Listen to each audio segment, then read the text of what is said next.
дар ҷамоати деҳоти пахтоободи шаҳри Турсунзода бахшида ба 25-мин солгарди таъсисёбии қувваҳои мусаллаҳи ҷумҳурии Тоҷикистон чорабинии идона баргузор гардид.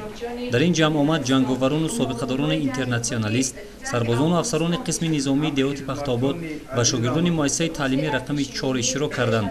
нахуст раиси ҷамоати деҳоти пахтообод Умеда Неъматуллоева ҳозиринро бо солгарди навбатии рӯзи таъсисёбии Артиши Миллии Ҷумҳурии Тоҷикистон табрик кард. ба ҳамаи шумоён пеш аз ҳама сиҳату саломатӣ, умри дароз ва ба корҳои ояндаатон бурдбориҳо таманно медорам. ҳамаи шуморо хушомадед мегӯям.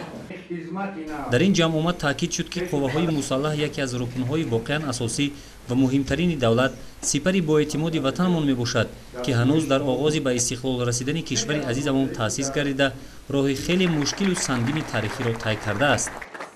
ва гуфтаниам ки мо ҳама бояд дар қадри хизмати худ бирасем ва миннатдор аз он бошем ки чунин сарвари меҳрубон дорем ва аз меҳнатҳои шабонарӯзии пешвои миллат имрӯз дар чунин давлати соҳиби истиқлол тинҷу ором зиндагӣ менамоем.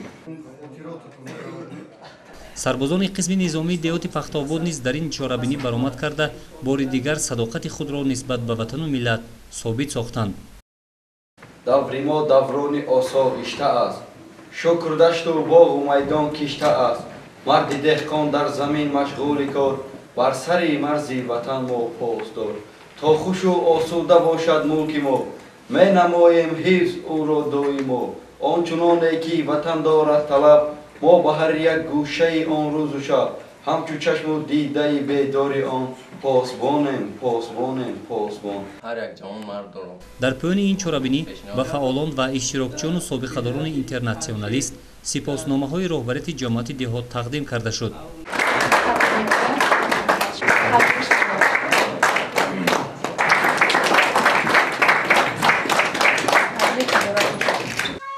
қисмати фарҳангии чорабинӣ ки ба соли рушди сайёҳӣ ва ҳунарҳои мардумӣ бахшида шуда буд, писанди хотири аҳли Толор гардид.